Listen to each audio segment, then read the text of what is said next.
Myself, Meenakshi Arora. I have learned acupressure therapy, and I started learning acupressure therapy since in year 1999. Because myself had a problem of cervical, and the pain was too much that I was not able to endure. I tried allopathy treatment as well, but it did not work with me. In fact, situation get worsened by the time. And then already knew one acupressure therapy center just close to my home. I visited there, and within half an hour of the therapy, I was so relaxed that it made me curious that allopathy could not cure me, and then I should learn this therapy. This is miraculous for me, actually. The kind of pain I was having in my hand, it was too much that it was not going with any painkiller or with any exercise. Just nothing was working.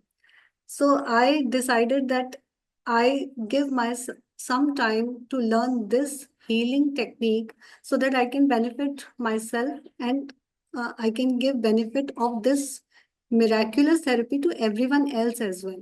Okay, so this was the start of my journey of acupressure, and then meanwhile, other healing therapies also uh, reached to me by the grace of God, like Reiki healing. I learned in 2003, and then I reinitiated with Reiki healing through our Reiki master, Mr. Ajit Talan, who owned Reiki Vidya Niketan. So he started this NGO through which I could learn Reiki healing. And meanwhile, I also had keen interest into learning Ayurveda as well. So color therapy, seed therapy, all these acupressure, Sujok acupressure, all part of acupressure therapy only. So today we will learn about this. So what was the purpose of this webinar actually? It मुझे ऐसा लगा कि इस बारे में बात करनी चाहिए क्योंकि being a woman myself I could understand the plight of the girls actually कि गर्ल्स अपने किसी से इस बारे में बात ही नहीं कर पाती हैं, कभी कभी अपनी मदर से भी शेयर नहीं कर पाती हैं, अपनी सिस्टर्स से भी शेयर नहीं कर पाती हैं, और उन्हें ऐसा लगता है कि कोई ऐसा हो जिससे हम बात कर सकें। क्योंकि मदर से बात करते हैं तो उन्हें उन्हें ये टेंशन रहता है कि किसी और को पता चल जाएगा फैमिली में, फिर इश्यूज रहते हैं, एक एक हेजिटेशन भी रहता है कि क्या पूछें कैसे पूछें, एक रिलेशनशिप का हेजिटेशन भी आ जाता है। तो I thought we should talk about this, कि कोई ऐसा हो जिनसे खुलकर बात भी की जा सके, और दूसरी इंपॉर्टेंट चीज है जो उनको सोल्यूशन भी प्रोवाइड करा सके। तो एक्यूप्रेशर थेरेपी के थ्रू हम इन फीमेल रिलेटेड जितने भी इश्यूज हैं उनके सॉल्यूशंस के बारे में भी आज बात करेंगे, और बहुत ही सिंपल सॉल्यूशंस हैं, and you will be amazed when you apply those solutions in your life. Okay, you will be greatly benefited by those. So this is the purpose of today's webinar.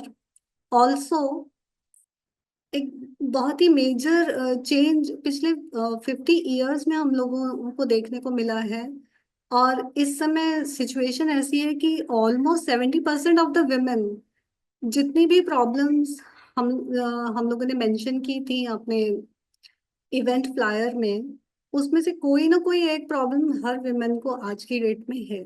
Almost 70% women of India are suffering one और two of these kind of problems. तो इसके लिए एक awareness होना बहुत जरूरी है, ताकि इस तरीके की प्रॉब्लम्स का जो राइज हो रहा है, एटलीस्ट वो राइज जो हो रहा है वो कम हो, और क्योर भी मिले, क्योंकि मॉडर्न मेडिसिन में इस इन सारी प्रॉब्लम्स का कोई क्योर अवेलेबल नहीं है। This is a great concern. Hormonal therapies वगैरह अवेलेबल हैं, लेकिन वो क्योर नहीं करती हैं, वो सिर्फ मैनेज करने में हेल्प करती हैं। बट एक्यूप्रेशर थेरेपी के थ्रू ये सारी प्रॉब्लम्स धीरे धीरे उन रूट कॉज पे उनके जब ट्रीटमेंट होता है तो वो क्योर भी होती है। लेकिन रूट कॉज में हम और भी बहुत सारी चीजें आज समझेंगे। ओके, एक्चुअली हम ये वेबिनार विमेंस डे पर रखना चाहते थे, लेकिन उस समय मैं बहुत एंगेज थी तो मैं कर नहीं पाई। सो आई डिसाइडेड कि नवरात्र में हम स्टार्ट करेंगे। तो आज नवरात्रि का पहला दिन है, and I congratulate you all to start this journey of acupressure healing. Okay, तो आप लोग आज बहुत कुछ जानेंगे और मुझे भी आप लोगों से जानकर बहुत कुछ जानने को मिलेगा. तो before we start, I would like to introduce you all with our teacher Shri MP Khemka sir. हमारी इंस्पिरेशन है ये. मैं इनसे एक ही बार मिली हूँ, मैंने इनसे स्टडी नहीं की है, मेरे मेंटोर्स अलग हैं, लेकिन he is the person who started acupressure the way it it is now in India. तो भारत की हर जगह में पहुंचाने का एक्यूप्रेशर उनका सपना था. ये चाहते थे कि हर घर में कम से कम एक थेरेपिस्ट जरूर हो. और उनका ये विजन था कि each one reach one, each one treat one, each one teach one. तो आज हम उनके इसी विजन और मिशन को ही आगे बढ़ाने वाले हैं. तो आई पे माय और रिस्पेक्ट टू हिम. उन्होंने कुछ और भी बातें कही थी जो बहुत ही सुंदर हैं. आप पढ़ सकते हैं कि रोते रोते जब रोगी आता, रोकर अपनी व्यथा सुनाता, एक बिंदु उपचार वह पाता, हंसते हंसते तब वह जाता. तो बीमार इंसान जब होता है तो डेफिनेटली उसकी पीड़ा का अनुभव वही कर सकता है, लेकिन केवल एक बिंदु का उपचार अगर उसे दे दिया जाए तो वो हंसते हंसते जा रहा है. तो आप इस एक बात से भी समझ सकते हैं कि एक्यूप्रेशर का एक वन पॉइंट ट्रीटमेंट, एक ही बिंदु पर उपचार देने मात्र से उसकी प्रॉब्लम का सोल्यूशन उसे मिल जाता है, which is a very very great thing. उसके अलावा उन्होंने एक बहुत ही इंपॉर्टेंट बात कही कि जो होता महान उपचारक वो अकेले कार्य करता नहीं, जब जहां वह कार्य करता एक देवदूत होता वही. देवदूत मीन्स एक डिवाइन एनर्जी इन्हें कहना चाहिए. तो जब हम ट्रीटमेंट कर रहे होते हैं तो we are just a medium. उन्होंने कभी ये हमें नहीं बताया कि आप ट्रीटमेंट कर रहे हो, नहीं, आपके थ्रू ट्रीटमेंट हो रहा है. तो I am just a medium. उन्होंने उन्होंने जो हमें नॉलेज दी, उनसे जो हमें नॉलेज मिली है वही हम आगे बढ़ा रहे हैं. तो वी आर जस्ट मीडियम्स. और जो ट्रीटमेंट कर रहे हैं वो डिवाइन पावर्स हैं, डिवाइन हीलिंग आपको मिलती है. इसीलिए एक्यूप्रेशर को भी डिवाइन थेरेपी ही माना गया है. ओके, और ये मेडिसिन फ्री है, साइड इफेक्ट्स फ्री है, इसके बारे में तो आप पहले से ही जानते हैं. अब एक सवाल हमने आपसे ग्रुप में भी पूछा था कि क्या आप जानते हैं कि आयुर्वेदा और एलोपैथी कितनी पुरानी है? क्या आप में से कई लोगों ने इसका जवाब भी दिया.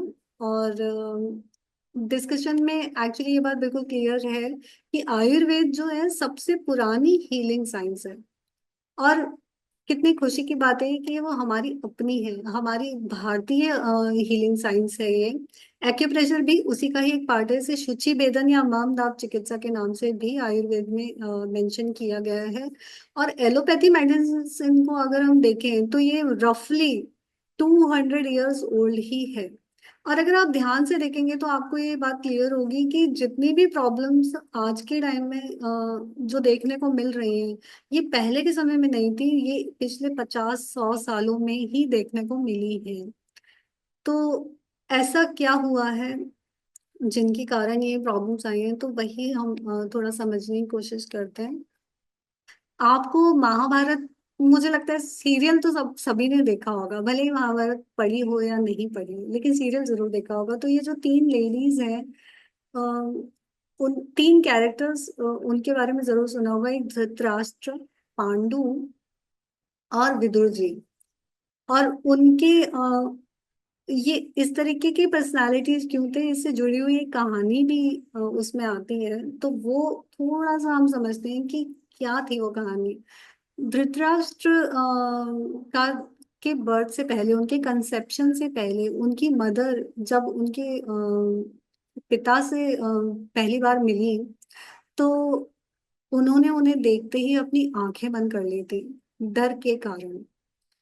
दूसरी जो थी पांडु की मदर, कंसेप्शन के टाइम पे से जस्ट पहले वो जब उनके फादर से मिली, होने वाले फादर से मिली, तो डर के मारे उनकी आंखें उन्होंने बंद नहीं की, लेकिन वो बिल्कुल पीली पड़ गई थी. और तीसरी जो थी वो विदुर जी की मदर, कंसेप्शन के पहले जब वो विदुर जी के होने वाले फादर से मिली तो वो बिल्कुल स्टेबल रही.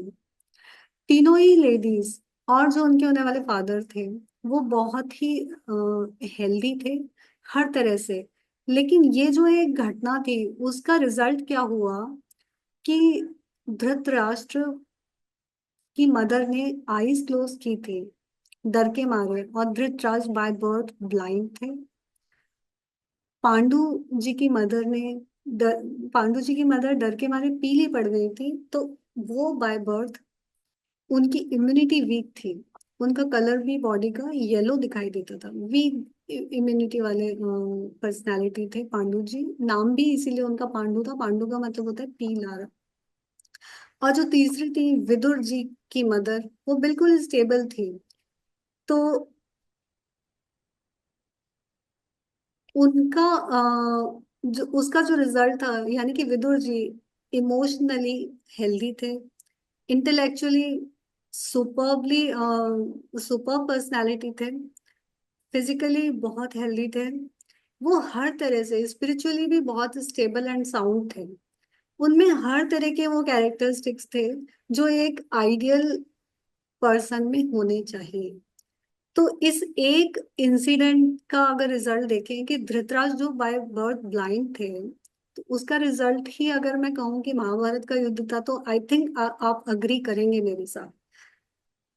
तो क्योंकि वो जो कॉम्प्लेक्स पर्सनालिटी थे, उसके कारण फिर वो कॉम्प्लेक्स उनके बच्चों में भी आए थे, रिफ्लेक्ट हुए थे। वो थे दुर्योधन, दुशासन, और वो पूरे कौरवों में वो सब रिफ्लेक्ट हुआ, और उसी का रिजल्ट था महाभारत का महासंग्राम। तो क्यों हमने ये स्टोरी डिस्कस की, उसका रीजन ये है कि कंसेप्शन के समय एक फीमेल के फिजिकली फिट होने के साथ साथ उसका इमोशनली फिट होना, बैलेंस्ड होना भी कितना ज्यादा जरूरी होता है। तो कैसे ये आखिर हमारे इमोशंस हमें इम्पैक्ट करते हैं, और हमारे थ्रू हमारे होने वाली जो चाइल्ड है उसे इफेक्ट करते हैं, थोड़ा सा इसके बारे में हम बात करेंगे। और आयुर्वेदा का अगर हम पर्पस देखें, तो उसने डिटेल में इन सारी चीजों के बारे में डिस्कस किया है। तो उनका पर्पस ही यही था कि Ayurveda emphasises the attainment of healthy and ideal children. ये कैसे होगा, इसकी पूरी गाइडलाइंस भी उन्होंने दी हैं, उन्होंने इससे रिलेटेड सारे रूल्स दिए हैं। ठीक है। Okay, 1 minute, some more participant is there.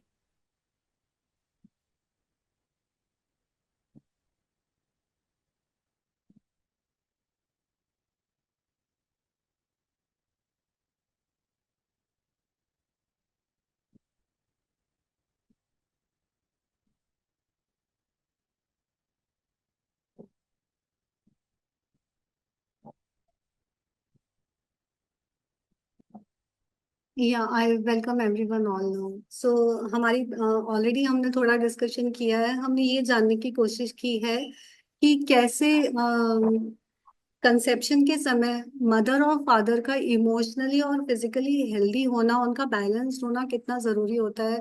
क्योंकि यदि उनके इमोशन बैलेंस नहीं है, उनकी फिजिकली अगर वो फिट नहीं है, तो वो उनकी होने वाली चाइल्ड में कैसे रिफ्लेक्ट करता है। हमने महाभारत की युद्ध के जो पीछे की जो घटना थी, यानी कि धृतराष्ट्र, पांडु और विदुर जी के जन्म की जो कथा है, उसके थ्रू हम लोगों ने इस चीज को, इसके इम्पोर्टेंस और सिग्निफिकेंस को समझने की कोशिश की।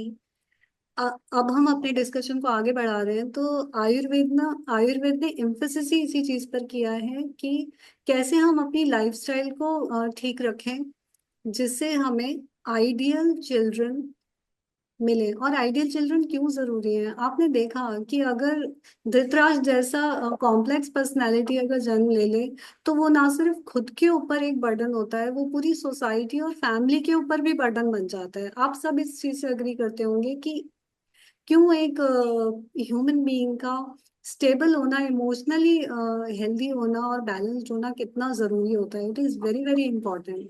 और इसकी शुरुआत, इसका जो बीज पड़ता है, वो वास्तव में कंसेप्शन के टाइम पे ही पड़ता है। कंसेप्शन यानी कि मदर और फादर जब मेट करते हैं, तभी इसकी शुरुआत होती है, और ये पूरी लाइफ टाइम तक रिफ्लेक्ट करता है। ओके।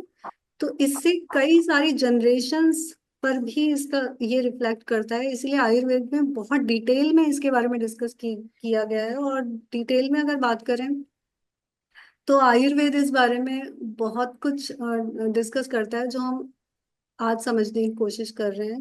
तो हमने ये भी देखा कि इमोशंस का हमारी बॉडी पर कितना फर्क पड़ता है। कि जैसे धृतराष्ट्र की मदर ने डर के मारे अपनी आईज क्लोज कर ली, तो उनको एक ब्लाइंड बेबी हुआ। ओके। तो कहीं ना कहीं उस चीज का इफेक्ट उनकी ओवम पे भी पड़ा। जो अंदर एक फीमेल के अंदर जो बीज होता है उसके ऊपर उसका रिफ्लेक्शन हुआ।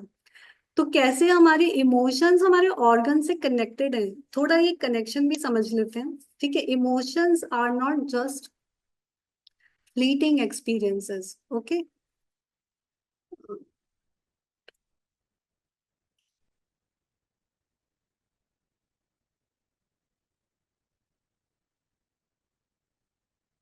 They are like threads weaving through the fabric of our lives, influencing our health and well being in ways we might not always recognize. Whether Ayurveda or TCM, TCM means traditional Chinese medicine, and acupressure is part of it. Both sees emotions as intertwined with our organs and the elements they represent. When everything's in sync, it's like a beautiful symphony, but throw in some disharmony and it's more like a clamor of noise. Okay. तो अगर हमारी emotions balanced है तो हमारी life भी बहुत joyful रहती है, हार्मनी में रहती है। हम हर तरह से हेल्दी रहते हैं, खुश रहते हैं, प्रसन्न रहते हैं। और ये हमारे लाइफ के हर स्पीयर स्पीयर में रिफ्लेक्ट करता है। हमारी बॉडी के जो बेसिक ऑर्गन्स हैं उनका कनेक्शन यहाँ पर हम बताने की कोशिश की है कि लिवर एंड गॉल ब्लैडर, उनके ऊपर एंगर का और फ्रस्ट्रेशन का बहुत ही नेगेटिव इम्पैक्ट पड़ता है। और जब हम एंगर में होते हैं या फ्रस्ट्रेशन में होते हैं, और वो भी क्रॉनिकली, यानी कि कई दिनों तक एंगर बना हुआ है, फ्रस्ट्रेशन बनी हुई है, तो वो धीरे धीरे धीरे धीरे कई महीनों सालों में जाकर कैसे वो हमें अफेक्ट करती है कि imbalance, this causes mood swings, headaches, migraines, including pre menstrual syndrome. ठीक है, ये हमारे लिए बहुत इंपॉर्टेंट है। Okay. Heart and small intestine, small intestine को वैसे जेलेसी से भी जोड़कर देखा गया है कि जेलेसी का स्मॉल इंटेस्टाइन के पर बहुत नेगेटिव इम्पैक्ट पड़ता है। ये डाइजेशन को इम्पैक्ट करती है। और हार्ट के ऊपर जॉय और एंजाइटी का बहुत ज्यादा फर्क पड़ता है। अगर आप एंग्शियस हैं हर समय या फिर ओवर जॉयफुल हैं, तो उससे हार्ट के और स्मॉल इंटेस्टाइन के डिसऑर्डर्स आने के चांस रहते हैं। It leads to restlessness, insomnia and palpitations. Palpitations भी हार्ट के अंदर ऐसा दुख दुख दुख दुख सी होती है। ये उसको एंजाइटी बहुत ज्यादा इम्पैक्ट करती है। फिर स्प्लीन और स्टमक पे वरी का, यानी कि चिंता का। और ओवर थिंकिंग, ओवर थिंकिंग क्या है ये? यानी कि आप बहुत ज्यादा सोच रहे हो, और बहुत ज्यादा सोचते हो तो इसका मतलब है आप प्रेजेंट में हो ही नहीं। इसका मतलब है या तो आप पास्ट की मेमोरीज में हो या फिर फ्यूचर के इमेजिनेशंस में हो। ये है ओवर थिंकिंग। ठीक है, इसके लिए मना किया है। आप प्रेजेंट में रहेंगे तो ये दोनों चीजें एब्सेंट हो जाएंगी। तो ओवर थिंकिंग और चिंता, चिंता चिता समान है, ये सब ने जरूर सुना होगा। तो ये इसका हमारे स्प्लीन पे और स्टमक पे बहुत ज्यादा इम्पैक्ट पड़ता है। कैसे? It results in bloating, poor digestion, mental fatigue. और स्टमक और स्प्लीन के साथ पैंक्रियाज को भी हम जोड़कर देखते हैं, तो इससे रिलेटेड बहुत बड़ी प्रॉब्लम है जो आप सब जानते होंगे, वो है डायबिटीज। डायबिटीज का मेन रीजन ये आज आपको समझ में आया होगा कि कैसे चिंता और ओवर थिंकिंग, यानी कि पास्ट और फ्यूचर के बारे में सोचते रहना, ये कैसे हमें अलग अलग तरीके की बीमारियों की तरफ लीड करता है। ठीक है, फिर lungs and large intestine, grief and sadness, यानी कि एक शोक होता है। एक तो दुखी होते हो ना, लेकिन दुखी अंदर तक दुखी होना, जिसे बोलते हैं ना कि बहुत ग्रीफ बैठ गया अंदर, तो वो सैडनेस जो होती है वो हमारे लंग्स और लार्ज इंटेस्टाइन को बहुत गलत तरीके से इम्पैक्ट करती है। और ये वीक इम्यूनिटी की तरफ हमें लेके जाती है। इट कॉजेज शैलो ब्रीदिंग, क्योंकि लंग्स ही ब्रीदिंग करने में हेल्प करते हैं। लार्ज इंटेस्टाइन बॉडी में से टॉक्सिन्स को एलिमिनेट करने का काम करती है। और ये स्किन इश्यूज में को भी ये इसका कारण बनता है। ग्रीफ एंड सैडनेस, आप देखिए कि सफोकेशन की जो फीलिंग होती है ना, if you are feeling suffocated, इसका मतलब है आपके अंदर कहीं ना कहीं दुख बैठ गया है। और वो अगर कहीं दुख बैठता है तो यूजुअली चेस्ट रीजन पे ही आपका हाथ जाता है, तो वहां पर लंग्स ही इससे इम्पैक्ट होते हैं। और उस सिचुएशन में आपने ये भी फील किया होगा कि ये एस्थमा का कारण बनता है, यानी कि शैलो ब्रीदिंग, आपको सांस लेने में तकलीफ होगी। ठीक है।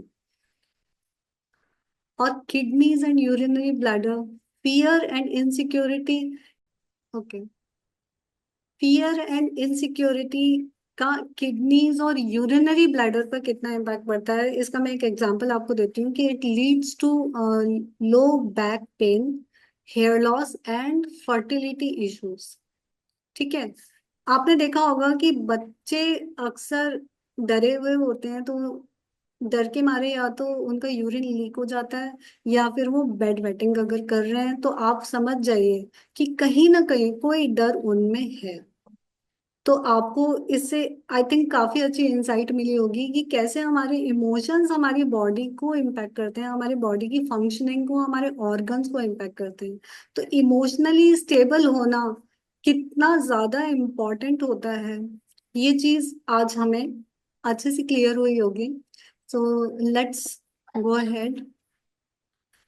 हम फीमेल हेल्थ इश्यूज के बारे में बात करते हैं, तो सबसे पहले ये जानना जरूरी है कि मेंस्ट्रुएशन, और ये बहुत सारे क्वेश्चंस आते हैं इसके ऊपर एक्चुअली, कि नॉर्मल मेंस्ट्रुएशन है क्या। व्हाट इज नॉर्मल मेंस्ट्रुएशन, कैसे बताओगे आप कि मेंस्ट्रुएशन ये नॉर्मल है। मैं बहुत लोगों से अगर क्वेश्चन पूछती हूँ इस बारे में, तो उनका एक ही जवाब आता है कि हमारा पीरियड बिल्कुल नॉर्मल है। मैं उनसे बार बार पूछती हूँ, तब जाके मुझे समझ में आता है कि वो जो समझ रहे हैं कि ये नॉर्मल है, तो वो नॉर्मल नहीं होता है, इस कोई ना कोई प्रॉब्लम वहां पे जरूर होती है। तो हम समझ लेते हैं आज कि एक नॉर्मल पीरियड, एक हेल्दी मेंस्ट्रुएशन साइकिल का मीनिंग। आयुर्वेद में मेंस्ट्रुएशन को रजह प्रवृत्ति कहते हैं। रज मतलब 3 से 5 दिन होने वाली जो ब्लीडिंग होती है, उसे रज कहते हैं। वो जो सिचुएशन होती है, वो जो 3 से 5 दिन का वो जो टाइम होता है, उसे रजस्वला कहते हैं। ठीक है। उस समय जो फीमेल की सिचुएशन होती है, उसे रजस्वला कहते हैं। तो वी विल अंडरस्टैंड नाउ कि it is considered a natural detoxification process. Detoxification कैसे है कि जब ओवम, थोड़ा सा समझते हैं साइंस के पॉइंट ऑफ व्यू से बेसिक, कि जब ओवम, जिसे हिंदी में आर्तव भी कहते हैं, आयुर्वेद में से आर्तव कहा गया है, कि जब वो यूट्रस में आता है तो वो इसलिए आता है ताकि वो फर्टिलाइज हो सके। मेंस्ट्रुएशन का मीनिंग ही ये होता है कि the girl is prepared for conception. ठीक है। This is the basic fundamental thing to understand कि मेंस्ट्रुएशन जब किसी लड़की में आ गया है, तो इसका मतलब ये है कि वो कंसीव करने के लिए उसकी बॉडी रेडी है। ठीक है। तो ये डिटॉक्सिफिकेशन इसलिए कहा है क्योंकि फीमेल की बॉडी में हर महीने ये साइकिल रिवाइव होता है, रिक्रिएट होता है, रिस्टोर होता है। तो एवरी मंथ यूट्रस फर्टिलाइजेशन के लिए अपने आप को प्रिपेयर करता है।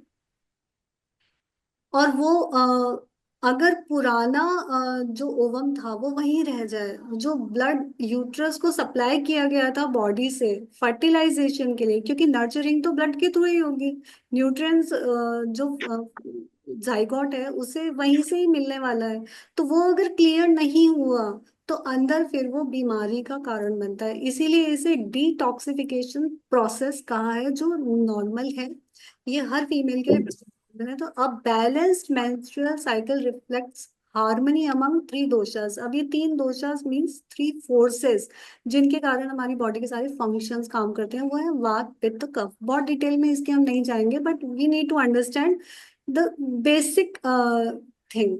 तो हेल्दी मेंस्ट्रुएशन साइकिल क्या है ये समझते हैं। Cycle length 26 to 30 days। Priyanka, I'll take your question because in another 40 minutes, otherwise, you please note down now. Cycle length 26 to 30 days होती है, यानी कि फर्स्ट डे ऑफ पीरियड और लास्ट डे ऑफ पीरियड इसमें नहीं देंगे। First day of period, उसके बाद जब 1 मंथ के बाद दोबारा फर्स्ट डे ऑफ पीरियड आया, उस बीच के जो दिन है उनकी काउंटिंग को साइकिल लेंथ माना गया है। ठीक है, तो ये हर फीमेल में अलग अलग हो सकती है। यूजुअली 26 दिन, किसी में 27 दिन, किसी में 28 दिन, किसी में 29, किसी में 30। ये ही इसी बीच को नॉर्मल माना गया है। इसका ड्यूरेशन होता है 3 से 5 दिन का।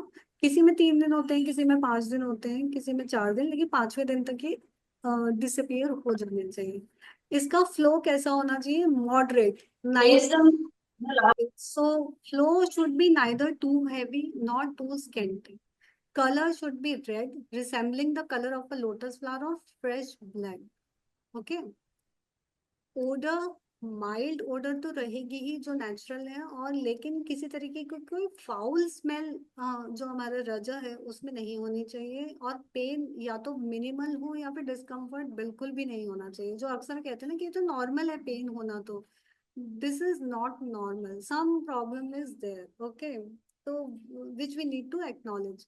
कि कंसिस्टेंसी क्या होनी चाहिए? स्मूथ होनी चाहिए, विदाउट और मिनिमल क्लॉट्स। बहुत क्लॉटिंग अगर हो रही है तो ये भी नॉर्मल कंसिडर नहीं किया जाता है। Okay, symptoms of healthy menstrual cycle: regular cycle without unpredictable spotting.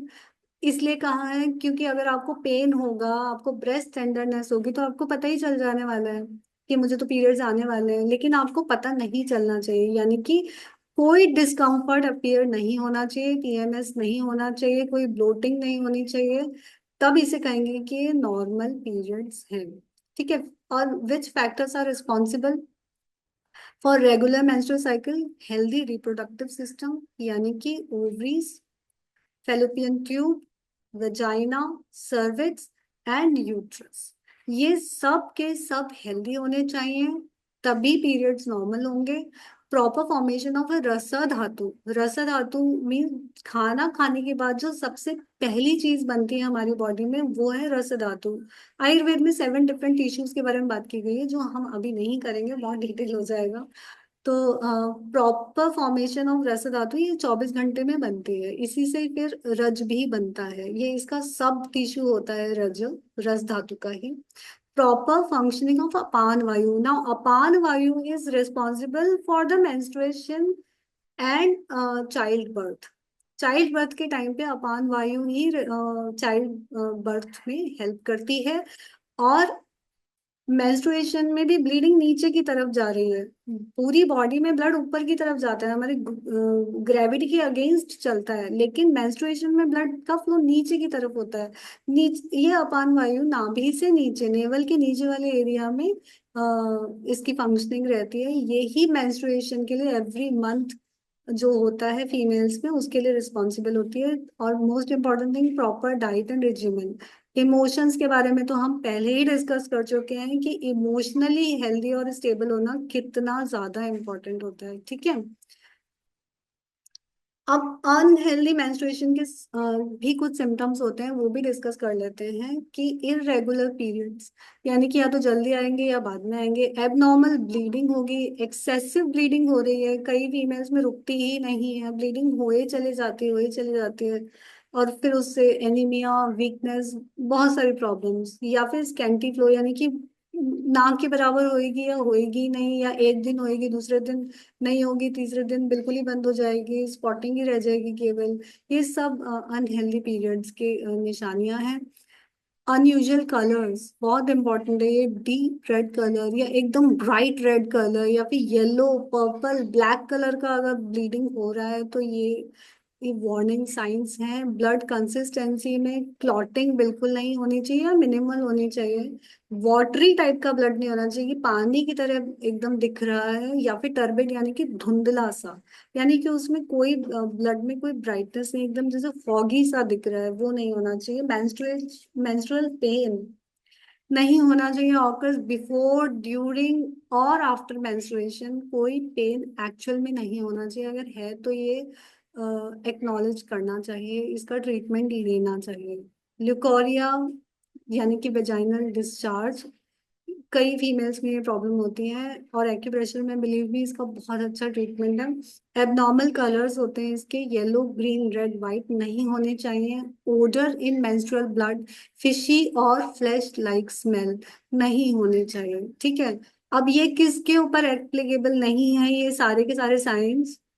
जो लेडीज कॉन्ट्रासेप्टिव पिल्स लेती हैं या फिर किसी लंबी बीमारी का ट्रीटमेंट ले रही हैं, जैसे थायराइड का हो गया या डायबिटीज का हो गया, वो अगर इस मेडिकेशंस पे हैं तो उनके ऊपर ये सारे साइंस, क्योंकि मेडिकेशन के इफेक्ट के कारण भी हो सकते हैं, तो वो रूल आउट करना बहुत जरूरी है, ठीक है। अब रूट कॉजेज क्या है, क्यों ये सारी प्रॉब्लम होती है, नॉर्मल मेंस्ट्रुएशन की जगह अनहेल्दी पीरियड्स क्यों हो रहे हैं, इसके रूट कॉजेज या फिर जो भी प्रॉब्लम्स हम लोगों ने डिस्कस की हैं उनके ऊपर आपने ध्यान दिया होगा, हमने लिखा था common disorders. How can they become common? They should not be, right? Common कैसे हो सकते हैं? पीसीओडी, पीसीओएस, या फिर यूट्रन फाइब्रॉइड या बेस्ट फाइब्रोमा, ये सारी प्रॉब्लम्स कॉमन कैसे हो सकती है? रेगुलर साइकिल कॉमन कैसे हो सकता है? It should not be a common disorder. लेकिन आज के समय में अगर ये कॉमन डिसऑर्डर्स हैं तो इसका मतलब है कहीं कोई ऐसी डिफिकल्टी है, कोई ऐसा चैलेंज है, कोई ऐसी प्रॉब्लम है जो सबके साथ यूनैनिमसली है। और वो क्या हो सकती है? As simple as that, lifestyle. Life, इसीलिए इन सब को एक ही कैटेगरी में रखा गया है और वो है लाइफ स्टाइल डिसऑर्डर। यानी कि अगर हम अपनी लाइफस्टाइल को फिक्स करें तो क्या ये प्रॉब्लम फिक्स हो सकती है? Late us understand. ओके, तो लाइफस्टाइल इम्बैलेंस में क्या है? लैक ऑफ फिजिकल एक्टिविटी और नो एक्टिविटी। क्या रोक के रखा है हमें? घर के अंदर ही बैठे हुए हैं, या तो लैपटॉप या फिर मोबाइल, या फिर बहुत सारे गैजेट्स ने हमें घेर लिया है, अदरवाइज टीवी। बाहर जाने की जगह हम घर में ही बैठे हुए हैं। वो एक, वो गुफा वाला जो एनवायरनमेंट जो हमारे स्टोन एज में चल रहा था, वही आज फिर से आ गया, ऐसा लगता है। अपने बाहर निकलते ही नहीं है, एक्टिविटी, फिजिकल एक्टिविटी। और गैजेट्स ने हमारे जीवन में जगह ले ली है। उसके अलावा वॉशिंग मशीन है, फीमेल के लिए पेल्विक जो एरिया है उसी में ही रिप्रोडक्टिव ऑर्गन है। पैर हमें मिले ही चलने के लिए हैं, we are built to move. और when we sit on one place, locked to that seat, then what will happen? एक ही चीज होगी उससे, ऑक्सीजन का फ्लो रुक जाएगा, और जहां रुकावट होती है वहां पर बीमारी आती ही आती है। चाहे वो इमोशंस रुक जाएं, स्टैग्नेट हो जाएं, या फिर ब्लड स्टैग्नेट हो जाए, ये सब प्रॉब्लम्स का रूट कॉज एक ही है, no activity causes leads to low oxygen level in the area। Okay, जहां कहीं भी रुकावट हुई वहां पे ये प्रॉब्लम्स बिल्ड होती हैं। दूसरा है डिस्टर्ब स्लीप वेक साइकिल। सोने का और उठने का एक समय होता है, वो बहुत, फीमेल की लाइफ में तो ये बहुत ज्यादा इम्पोर्टेंट है, क्योंकि उसके हार्मोन्स इतने कॉम्प्लिकेटेड हैं। हर महीने अलग अलग फेजेस में उसके हार्मोन्स बॉडी सिक्रीट करती है। मेंस्ट्रुएशन के टाइम पे उसके अलग हार्मोन होते हैं, ओवुलेशन फेज में उसके अलग हार्मोन्स होते हैं, और ओवुलेशन के बाद क्योंकि उसे कंसीव करना होता है, ओवुलेशन के बाद तो वो 15 दिन अलग हार्मोन्स रहते हैं। फिर दोबारा से उसको जब अगर वो कंसीव नहीं कर रही है तो दोबारा से उसको मेंस्ट्रुएशन होना है, बॉडी को डिटॉक्सिफाई होना है, तो उस समय अलग हार्मोन्स बनते हैं। और प्रेगनेंसी के टाइम में तो बिल्कुल ही अलग हार्मोन्स बॉडी जनरेट करती है। तो इन सब का, हार्मोन्स का, लाइफस्टाइल का, और स्लीप और वेक का जो टाइम है वो बहुत ज्यादा आपस में कनेक्टेड है। कभी डिटेल में इसके बारे में बात करेंगे, लेकिन इस बात का ध्यान रखिएगा कि एक डिसिप्लिन लाइफस्टाइल होना बहुत जरूरी है। स्लीप टाइम और वेक टाइम, 10 बजे सो जाना आइडियल है, 9 बजे सोना आइडियल है इनफैक्ट, लेकिन आप कोशिश कीजिए कि 11 बजे के अंदर अंदर तो हर हालत में सो जाइए, ठीक है। ये बहुत ही इंपॉर्टेंट है। आगे और डिस्कस करेंगे। तो it leads to poor circulation and low oxygenation. अब ये जितनी भी प्रॉब्लम्स है ना, उनके दो चीजें ऐसी हैं, एक एसिडिक एनवायरनमेंट और दूसरा लो ऑक्सीजन। जितनी भी ये सारी प्रॉब्लम्स हैं उनका यही रूट कॉज है, ये दो ही रूट कॉज है। और कैसे एसिडिटी के बारे में हम आगे डिस्कस करेंगे।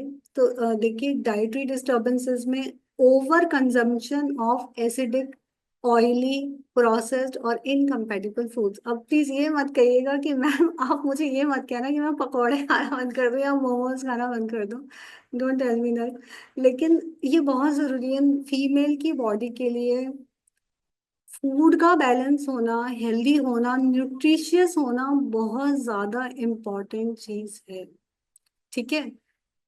इनकम्पैटिबल फूड्स, इसके बारे में मैं आपसे बाद में हम शेयर कर देंगे। कुछ अच्छे आर्टिकल्स हैं, please go through them. Okay. This it इसके कारण क्या होता है ना कि डाइजेशन और मेटाबॉलिज्म दोनों डिस्टर्ब हो जाता है।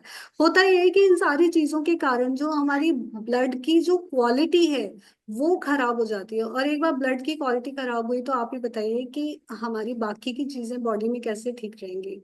हमने पहले ही देखा कि रस धातु के बाद रक्त धातु बनती है। अगर ये दोनों चीजें ही शुद्ध नहीं है, प्योर नहीं है, इम्बैलेंस है इसके अंदर, तो जो रजा है, यानी कि फीमेल में जो मेंस्ट्रुएशन है, वो बनता ही रस धातु का सब टिश्यू है, वो उसी से ही फॉर्म होता है। क्योंकि वो ब्लीडिंग ही तो है, रस धातु से ही ब्लड बन रहा है, रस धातु से ही हमारा रज बन रहा है। तो वो उसका शुद्ध होना, उसका प्योर होना, उसका बैलेंस में होना बहुत जरूरी है, तभी पीरियड्स नॉर्मल रहेंगे। और टॉप में है एक्चुअली क्रॉनिक स्ट्रेस। स्ट्रेस के समय जितना ज्यादा बॉडी ऑक्सीजन लूज करती है ना, उतना किसी और सिचुएशन में नहीं करती। अगर आप स्ट्रेस में हैं, एंजाइटी में हैं, तो ब्रेथलेसनेस, रेस्टलेसनेस, हेडेक, आप समझ जाइए कि कोई भी पेन है बॉडी में तो समझ जाइए कि वहां पर ऑक्सीजन का फ्लो कम है। ऑक्सीजन का फ्लो मतलब एनर्जी का फ्लो कम है। ठीक है, ये बहुत ही इंपॉर्टेंट है ये चीज। तो स्ट्रेस हमारी बॉडी में ऑक्सीजन को बहुत जल्दी खत्म करता है, बहुत जल्दी खत्म करता है, तो ये नहीं होने देना है। ठीक है। राइट। सो क्रॉनिक स्ट्रेस में फिजिकल, मेंटल और इमोशनल अलग अलग तरीके के स्ट्रेस होते हैं। फिजिकल स्ट्रेस में सिंपल सी बात है, अगर मौसम बदलता है तो हमारी बॉडी पे उसका इम्पैक्ट पड़ता है, हम मेंटली स्ट्रेस में होते हैं अगर हम किसी काम में इन्वॉल्व हैं। और इमोशनल स्ट्रेस किसी ऐसी सिचुएशन में आ गए जहाँ पे हम अपने इमोशंस को बैलेंस नहीं रख पाते हैं, तो वो भी हमें, या हमें पता ही नहीं होता है कि सोल्यूशन क्या होता है। यूजुअली ऐसा होता है लाइफ में, बहुत सारी चीजें ऐसी होती हैं जहाँ पे हमें सोल्यूशन ही नहीं पता होता है इस सिचुएशन में करना क्या है, और वही चीज हमें फिर स्ट्रेस दे देती है। तो इट्स नथिंग बट कि हम समाधान नहीं ढूंढ पाते हैं उस पर्टिकुलर सिचुएशन को हैंडल करने का, उस चैलेंज को फेस करने का, तो वो फिर हमें स्ट्रेस दे देती है। तो वहां हमें पहुंचना है, कैसे हम समाधान पे पहुंचे, थोड़ा सा इसके लिए सोचने की जरूरत है। But stress impacts sleep quality, causes toxic accumulation in both mind and body। जो हमने पहले ही देखा कि इमोशंस और ब्लड का दोनों का जहाँ पे स्टैग्नेशन हुआ, वहीं पे प्रॉब्लम स्टार्ट हो जाती है। और इनसे होने वाले जितने भी इश्यूज हैं वो हम ऑलरेडी देख चुके हैं। तो ये सारी जितनी भी प्रॉब्लम्स हैं, chronic issues, diabetes, thyroid, PCOD, five, सब कुछ ये इसी का ही रिजल्ट है। ओके। तो अभी फूड और लाइफस्टाइल के बारे में हमने बात की, तो थोड़ा सा हम समझने की कोशिश करते हैं कि हमें ऐसा क्या खाना चाहिए जिससे हमारी बैलेंस रहे, हमारी हेल्थ। तो ग्रेन्स में अगर आपको ये प्रॉब्लम्स हैं, इनमें से कोई भी जो हमने लिस्ट आउट की थी अपने फ्लायर में, अगर कोई भी प्रॉब्लम है तो उनमें तो ये आप कंपल्सरीली कीजिए। ठीक है। अदरवाइज धीरे धीरे इस तरीके की डाइट पे आप स्विच ओवर करने की कोशिश कीजिए। वो डाइट क्या है? अच्छा, एक चीज ध्यान रखिएगा कि ग्रेन्स में ज्वार वो लोग नहीं खाएंगे जिनकी बॉडी में स्टोन बनाने की टेंडेंसी है, यानी कि गॉल ब्लैडर स्टोन या फिर kidney stone. Please consider this. ये फिर आपको बहुत नहीं ही खाना है या बहुत ही कम खाना है, मतलब कभी कभी खा सकते हैं, बट नहीं खाएं तो अच्छा रहेगा। ज्वार पर, हाँ, दूसरे अनाज आप खा सकते हैं जैसे ज्वार, बाजरा, गेहूं खाएंगे तो चोकर सहित खाएंगे। मोटा अनाज खाना है कुल मिला के, तो चोकर के बिना वाली गेहूं नहीं खानी है। खमीरी रोटी यानी कि अगर आटा लगा कर रख दिया है तो कम से कम गर्मी में 1 घंटा लगा के रख दिया, और सर्दियों में करीब 3 घंटे के आसपास लगा के रख देंगे ना, तो गीले कपड़े से ढक कर रखना है और फ्रिज में नहीं रखना है, ये बात बहुत इंपॉर्टेंट है। तो उससे जो आटा बनेगा वो खमीरी आटा होता है, और उससे बनी हुई रोटी खमीरी रोटी। ये बहुत हेल्पफुल है। कैसे है ये कभी डिस्कस करेंगे अच्छे से। दलिया खा सकते हैं, ओट्स खा सकते हैं, स्प्राउटेड ग्रेन्स खा सकते हैं, दालें वगैरह से अंकुरित खाएं, लेकिन ये तब खाएं स्प्राउटेड ग्रेन्स जब आपका डाइजेशन बहुत अच्छा हो। अगर ये खाने के बाद आपको ब्लोटिंग हो रही है, इंडाइजेशन हो रहा है, अजीब सा लग रहा है, हैवीनेस लग रही है, तो मत खाइए। ठीक है। दालों में क्या खा सकते हैं, लेग्यूम्स एंड चीज में मूंग दाल, अरहर दाल। मूंग दाल तो अमृत समान कही गई है आयुर्वेद में, डेली खाने के लिए उसको बोला गया है, ये इतनी अच्छी होती है हेल्थ हेल्थ के लिए। फिर अरहर दाल, मसूर दाल, काला चना, चना दाल, पंपकिन सीड्स और तिल। पंपकिन सीड्स जिनको प्रॉब्लम्स है उनके लिए स्पेशल बता रही हूँ कि ओवल्यूशन के पहले यानी कि फर्स्ट 14 डेज तक आप पंपकिन सीड्स खाएं, और उसके बाद जब तक पीरियड्स नहीं हो रहे हैं तब तक आप तिल खाएं। थोड़ा थोड़ा खाना है, ज्यादा नहीं खाना है, बस one one one one two 1 spoon. तिल तो गर्म होते हैं इसलिए जरा गर्मी में संभल कर ही खाएं। ओके। फिर वेजिटेबल्स में आप हरी पत्तेदार सब्जियां, ये बहुत इंपॉर्टेंट है फीमेल्स के लिए, जरूर खाएं। और मेथी, लौकी, तुरई, टिंडे, परवल, जितनी भी सब्जियां सीजनल हैं वो सब आप खा सकते हैं। ठीक है, लिस्ट यहाँ पे लिखी हुई है, आप देख लीजिए। और फ्रूट्स में पपीता, अमरूद, अनार, सेब, केला। केला जरूर खाएं, इससे पीएमएस में बहुत हेल्प मिलती है। एक केला, लेकिन पका हुआ खाना केला अच्छा है। कच्चा केला नहीं खाना है, कच्चा मतलब जो अच्छे से राइप नहीं हुआ है वो केला ना खाएं। ठीक है, एज अ फ्रूट जब आप खा रहे हैं तो वो फ्रूट्स हमेशा पके हुए होने चाहिए। सब्जियां क्रंची टेस्ट में होनी चाहिए, वो ओवर कुक्ड नहीं होनी चाहिए। ठीक है। फिर स्ट्रॉबेरी, नींबू, आंवला बहुत अच्छा है। नींबू भी बहुत अच्छा है, लेकिन आंवला तो अमृत है फीमेल्स के लिए। इसमें विटामिन सी, मैं कैटेगराइज नहीं करना चाहती हूँ, लेकिन अगर आंवला के औषधीय गुण बहुत ज्यादा हैं, तो ये जरूर ऐड करें अपने डाइट में। डेली एक आंवला अगर खा सके या किसी भी फॉर्म में आप आंवला खा सके तो बहुत अच्छा है। फिर बादाम, किशमिश, मुनक्के, अखरोट, अंजीर, गुड़, थोड़ा गुड़ जरूर खाएं। शहद खा सकते हैं, मेवे, लेकिन ये भीगे हुए खाएं, ओवरनाइट सोक्ड होने चाहिए अगर आप ये सब खा रहे हैं तो। और ड्राई फ्रूट्स के साथ किशमिश या मुनक्का जरूर खाएं, ताकि वो उनको एब्जॉर्ब करने में हेल्प करे। ओके। फिर डेयरी में आप छाछ, दही, गाय का दूध और घी जरूर खाएं, लेकिन ध्यान रखें इस बात का कि वो देसी गाय का हो और शुद्ध हो। इंजेक्टेड मिल्क, इंजेक्टेड मिल्क का मतलब है गाय को अगर इंजेक्शन दे दे के, ऑक्सीटोसिन के इंजेक्शन दिए हुए हैं, हार्मोन्स के इंजेक्शन दे दे के उनको अगर दूध निकाला जा रहा है, प्लीज अवॉइड टेकिंग दैट। उसकी जगह आप कैल्शियम के दूसरे सोर्सेज ले सकते हैं इसमें। अच्छा, रागी हमने ऐड नहीं किया है, ग्रेन्स में आप रागी जरूर ऐड कीजिए, that's very rich in calcium, that can be taken. Okay. और ध्यान रखिएगा इस चीज का कि रोटेशन में का है आयुर्वेद का जो मेन डाइटरी प्रिंसिपल है, वो रोटेशन है। आपने रोटेट करनी है चीजें, और सीजन के कारण तो वैसे भी चीजें रोटेट हो जाती हैं, लेकिन ये नहीं कि एक ही चीज। रोटी खा रहे हैं तो रोज रोटी, सालों तक रोटी ही खाए चले जा रही हैं, या चावल खा रहे हैं तो सालों तक चावल ही खाए चले, ये नहीं करना। व्हाइट राइस को तो अवॉइड ही करना है। ठीक है, तो food is the source of energy, ये ध्यान रखना है। तो फीमेल्स को तो एनर्जी की हमेशा जरूरत पड़ती है, हर समय काम करती रहती हैं वो, तो थोड़ा सा अपनी फूड और डाइट के ऊपर जरूर ध्यान दीजिएगा। ठीक है। अब क्या नहीं खाना है, जरा ये भी समझ लेते हैं कि अधिक मिठाई, अधिक खटाई, जैसे ही आपने खाई बीमारी आई। ये बात बहुत जरूरी है कि फीमेल्स हो या मेल्स हो, ज्यादा मिठाई नहीं खानी चाहिए, और रिफाइंड वाइट शुगर से बनी हुई मिठाइयाँ तो बिल्कुल नहीं खानी चाहिए। बाजार की मिठाइयाँ भी अवॉइड ही करनी चाहिए। घर में बना के बनी हुई मिठाई आप खा सकते हैं। मीठे में हमने गुड़ कहा है, तो गुड़ आप खाइए, वो आयरन का, कैल्शियम का, पोटेशियम का बहुत अच्छा सोर्स है। तो थोड़ा सा गुड़, बस जस्ट थोड़ा सा 1 इंच पीस भी लिया ना, आपका जो मीठा खाने का जो सेटिस्फेक्शन है वो दूर हो जाता है।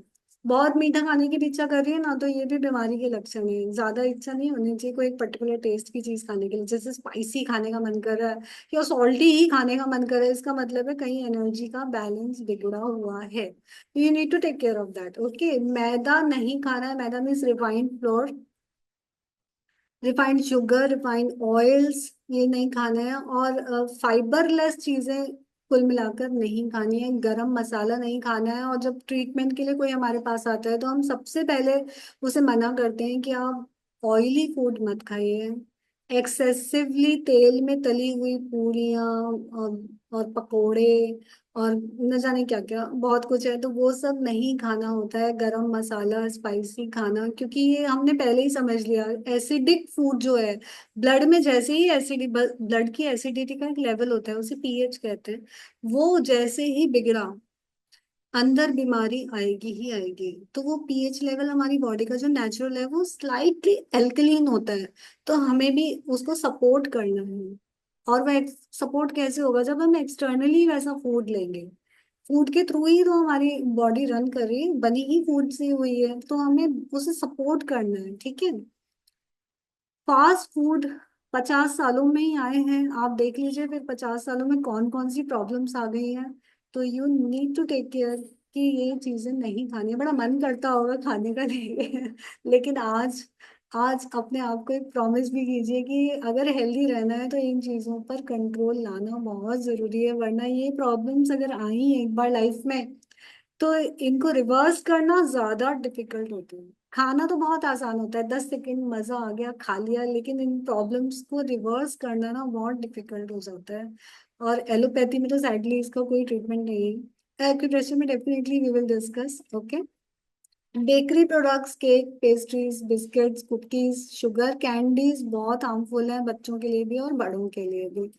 पैक जूस जो फुल ऑफ शुगर ही होते हैं, आप आदत डाल लीजिए। एक बार लेबल पड़ेगा, इंडिया कैंपेन से अगर जुड़ते हैं तो आपको समझ में आएगा कि लेबल पढ़ के आपको जानना है कि इसमें क्या क्या चीजें हैं, प्रिजर्वेटिव्स हैं या नहीं है, कितना ऑर्गेनिक फूड है, क्या कंटेंट क्या है इसके अंदर। एक बार अगर ये आदत डाल लेंगे ना, तो आपकी अवेयरनेस बढ़ेगी, तो उससे आपको चूज करने में भी इजी रहेगा। तो चिप्स, अचार, ये सारी चीजें नहीं खानी है। अंडा, मछली, मांसाहार ट्रीटमेंट के टाइम तो हम बिल्कुल ही मना कर देते हैं। इन इन चीजों से भी इमोशंस डिस्टर्ब होते हैं। इस पर भी हम डिस्कशन कभी कर सकते हैं। लेकिन अगर आप ट्रीटमेंट ले रहे हैं और इन प्रॉब्लम से बचना चाहते हैं, तो फीमेल्स को स्पेशली ये चीजें नहीं खानी चाहिए। अत्यधिक गर्म या ठंडा भोजन, एक्सेसिवली हॉट और cold food, tea and coffee, I am so sorry to say that but no need to eat that. Ice creams नहीं खानी है। ठीक है, फूड एंड लाइफस्टाइल गाइडलाइंस ये हमने देख लिया। अब डूज एंड डोंट्स भी कुछ कुछ देख लेते हैं, ताकि हम सीधे ट्रीटमेंट के ऊपर आए।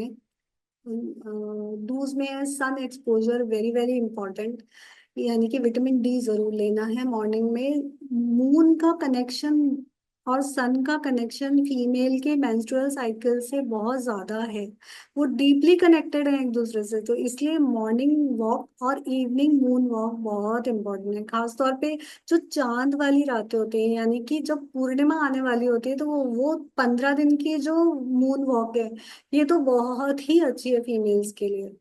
ठीक है। Walking and exercise is very very important. Engage in regular physical movement, stretching every 1 to 2 hours. देखिए सेडेंट्री लाइफस्टाइल है, तो उसका कुछ तो तोड़ निकालना चाहिए ना हमें। ठीक है, आप ऑफिस में जा रहे हैं, काम कर रहे हैं, हर 1 घंटे में थोड़ा चलिए, 5 मिनट वॉक कीजिए, ब्रेक लीजिए, स्ट्रेचिंग कीजिए, गर्दन को थोड़ा थोड़ा हिलाइए। इससे वेगस वेगस नर्व भी एक्टिवेट होती है इनफैक्ट, जो हैप्पी हॉर्मोन्स रिलीज करती है, डाइजेशन को इम्प्रूव करती है।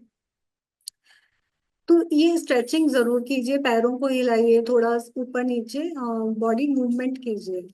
Then discipline your food and sleep timings, बहुत इंपॉर्टेंट है ये। कनेक्ट विद नेचर, ऑडोन्स में wearing tight clothes specially around the pelvic area, low waist jeans avoid करनी है, इलास्टिक से बंधे हुए कपड़े लो वेस्ट एरिया में, पेल्विक एरिया में नहीं पहनने, हाई हील्स अवॉइड करने हैं, excessive use of cosmetics.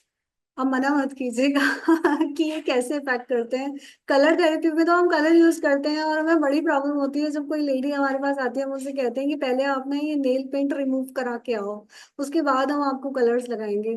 Nails के आसपास अगर आप स्ट्रक्चर देखेंगे तो नेल्स के पास जितनी भी नर्व्स होती है ना, नर्व स्टिमुलेंट सबसे ज्यादा यहाँ पे ही होते हैं, क्योंकि these are the first things which come in contact with any surface.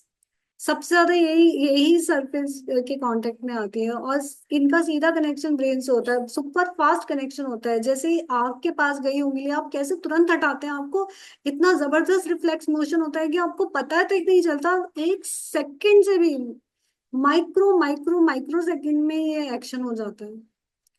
कितना कॉम्प्लेक्स ये है, नर्वस सिस्टम का हमारा काम है, और तुरंत ये हाथ पीछे खींचता है जैसे ही आग के नजदीक गया या इलेक्ट्रिक शॉक लगा, तुरंत पता चलता है आपको। तो सोचिए कि अगर आप नेल पेंट लगा रहे हैं, हम तो नेल पेंट, नेल्स के आसपास भी हम कलर थेरेपी देते हैं जिसे हम नेल चक्र थेरेपी बोलते हैं एक्यूप्रेशर में। तो उसकी बहुत इम्पोर्टेंस है।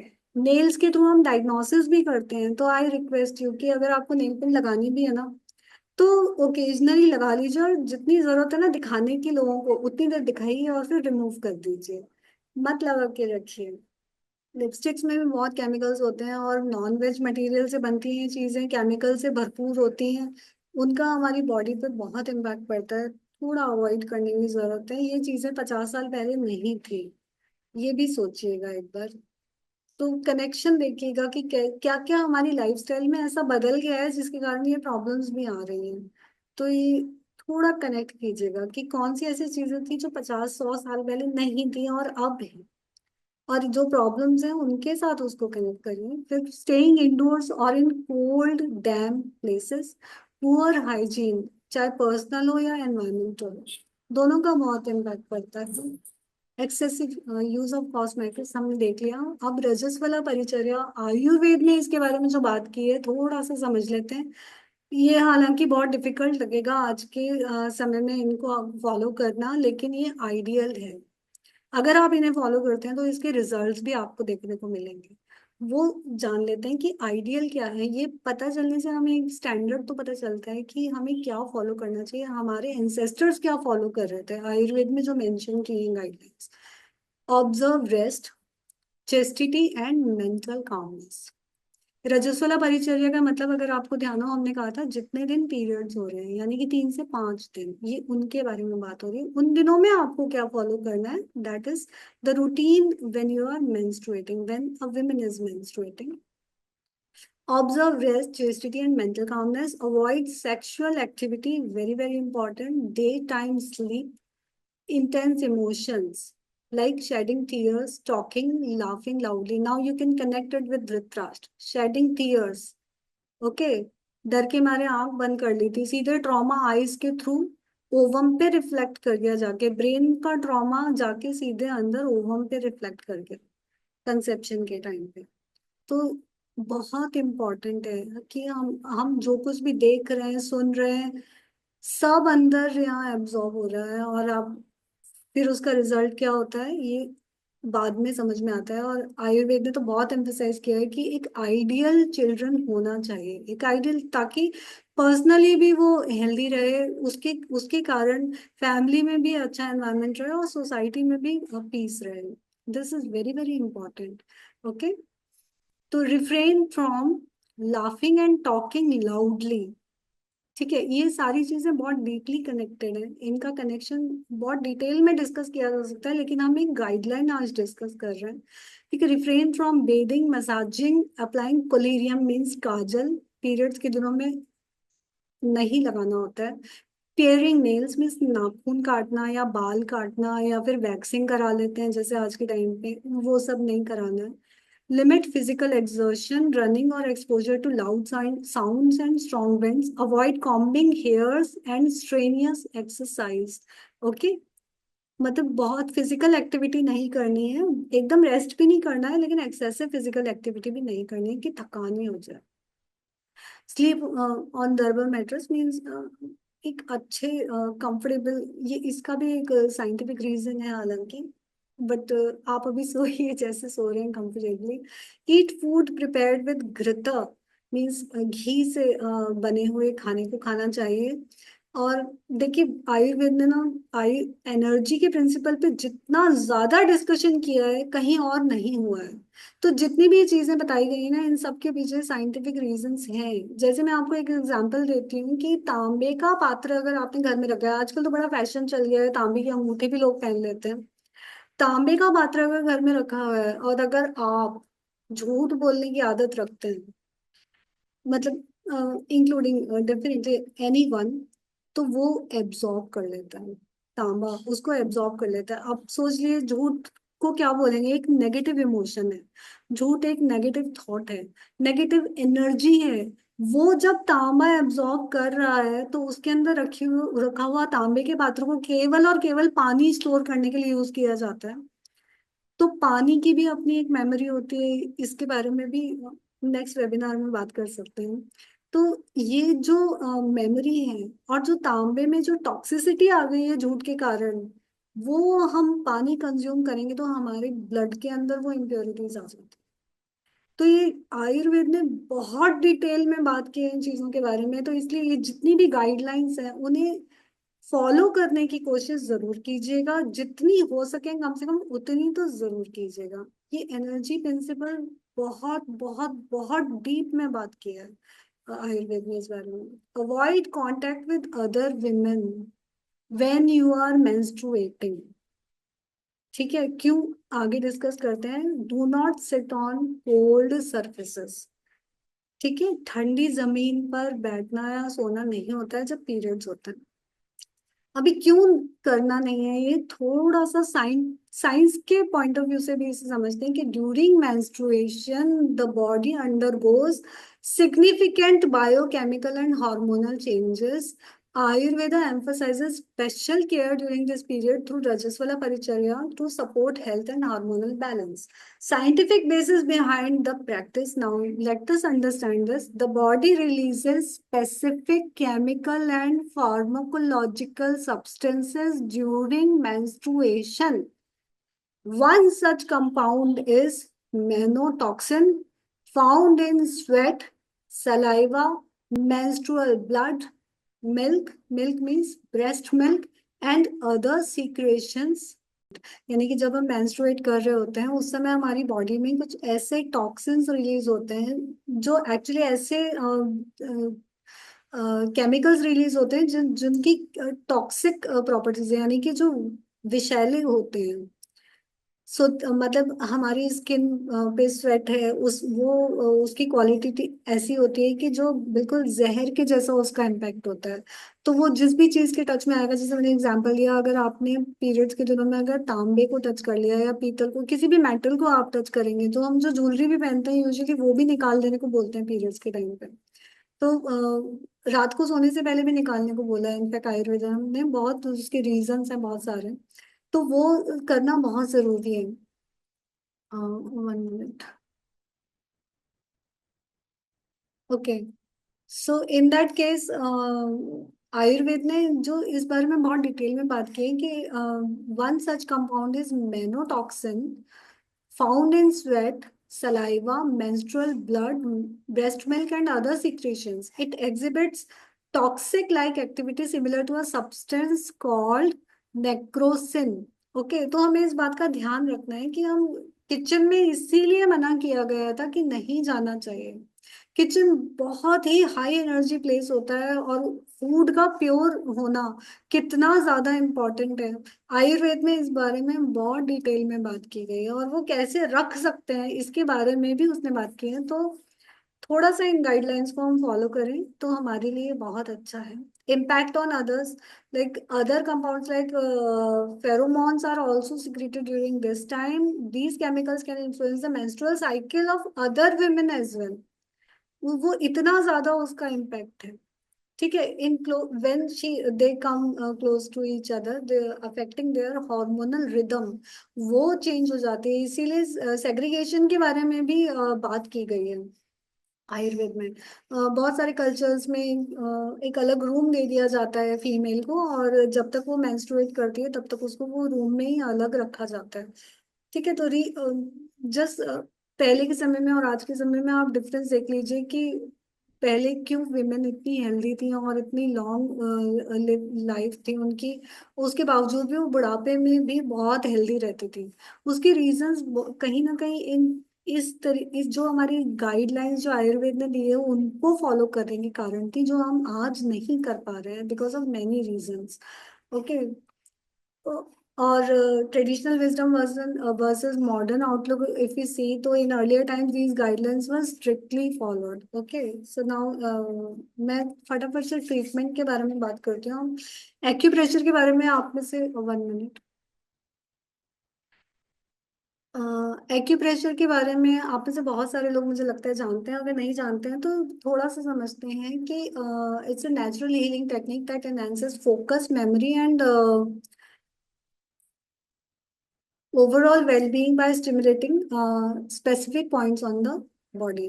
ओके, एक्यू का मतलब होता है tiny points the size of a needle tip, and pressure मतलब है gentle stimulation of these points, and when we combine these two things this is called acupressure. Okay, how it works, applying pressure to specific acupoints enhances energy flow.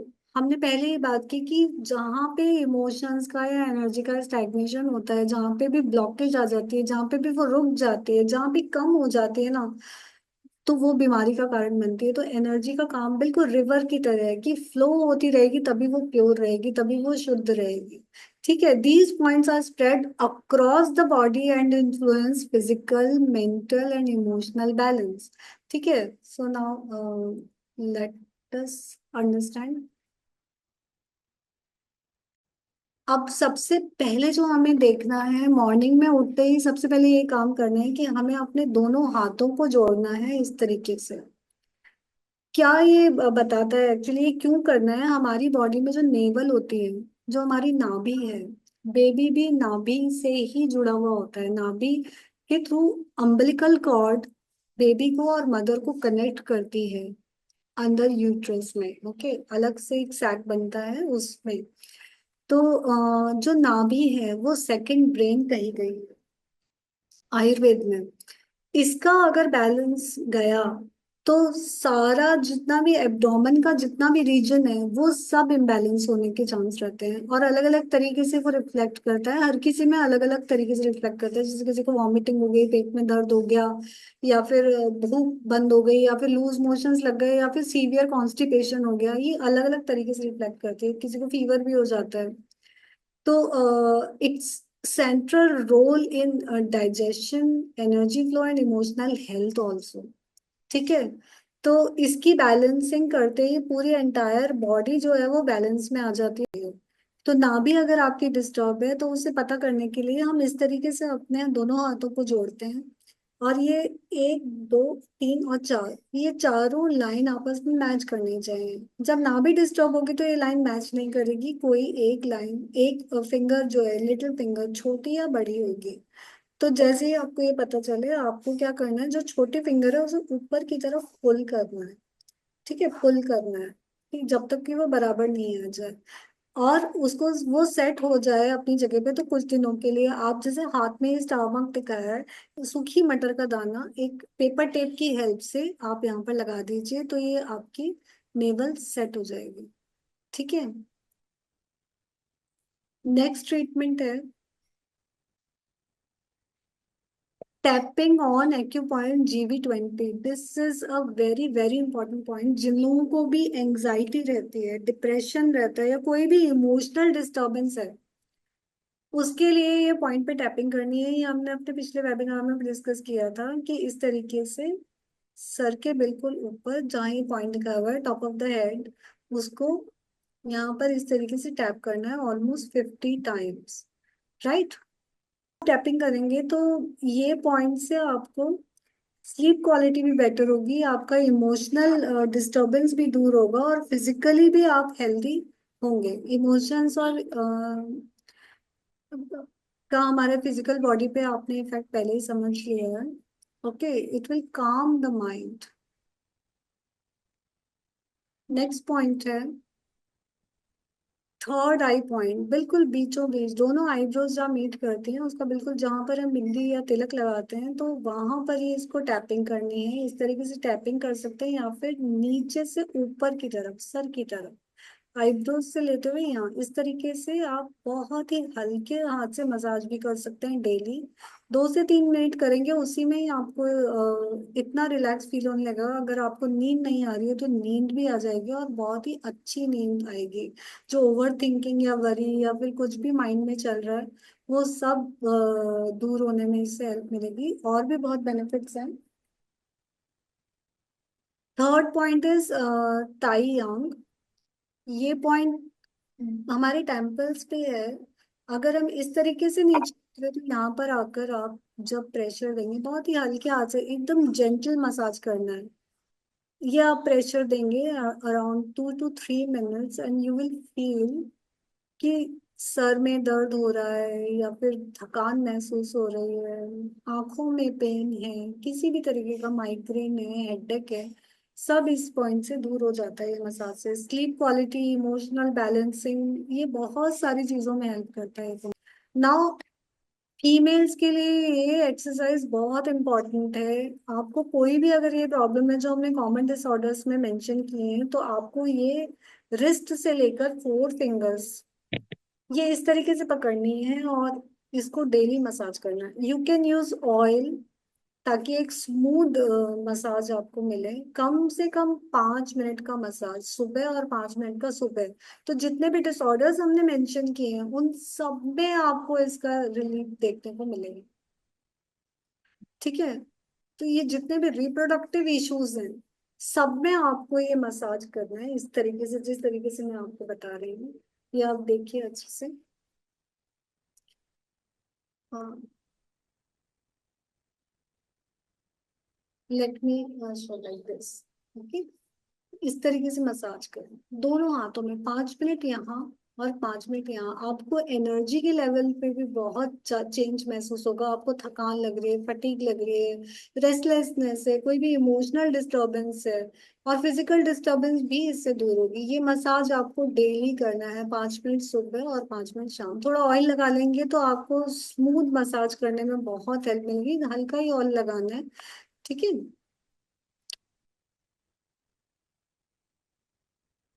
Next है आपका, आपने दोनों हाथ इस तरीके से जोड़ने हैं, और उसके बाद सारी फिंगर्स को इस तरीके से टैप करना है। टैप ऐसे करना है कि साउंड आनी चाहिए, आपको पता चलना चाहिए कि टैपिंग हो रही है। सारी फिंगर्स, हमने पहले भी डिस्कस किया है कि फिंगर्स हमारे ब्रेन के साथ कैसे कनेक्टेड है। तो इसका मतलब है कि हमारा जो ब्रेन का कनेक्शन है, जब हम जैसे ही इसे टैप करेंगे, हमारे ब्रेन के अंदर इतने सारे फंक्शंस रहते हैं जो हमारे हार्मोन्स को कंट्रोल करते हैं। ग्लैंड्स हैं हमारे ब्रेन में जो हमारी पूरी बॉडी की एक्टिविटीज को और हार्मोन्स को कंट्रोल करते हैं, उनके सिक्रीशंस को कंट्रोल करते हैं। तो जैसे ही आप ये एक्सरसाइज करते हैं सुबह और शाम, 3-3, 5-5 मिनट डेली, इस एक्सरसाइज के साथ इसे कंबाइन करिए, और आपको डिफरेंस फील होगा। आपको जो डिसऑर्डर अगर आ गया है तो वो भी दूर हो जाएगा, ठीक है। और मेंटल डिस्टरबेंस अगर कोई है, स्लीप डिसऑर्डर है, सब दूर हो जाएंगे। कोई भी इमोशनल इम्बैलेंस है उसमें एक जिन शिन दो एक बहुत ही अच्छा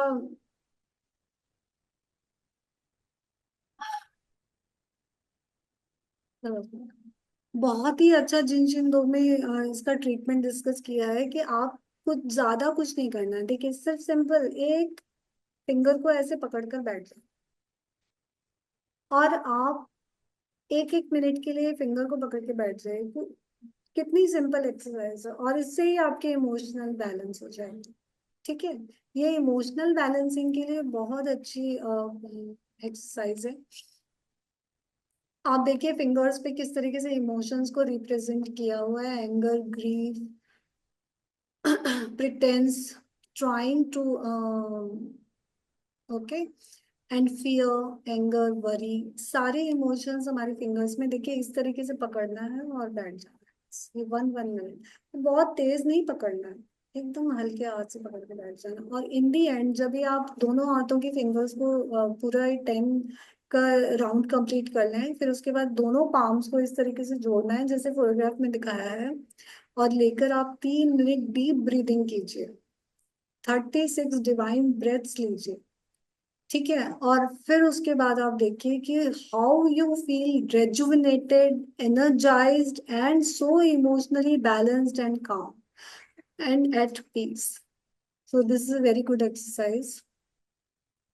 अच्छा, हमारे जो रिप्रोडक्टिव सिस्टम है उसे अगर हम सुजोक एक्यूप्रेशर के पॉइंट ऑफ व्यू से देखें तो उसे हमारी इस जगह पे प्लेस किया गया है जैसे पिक्चर में भी दिखाया है।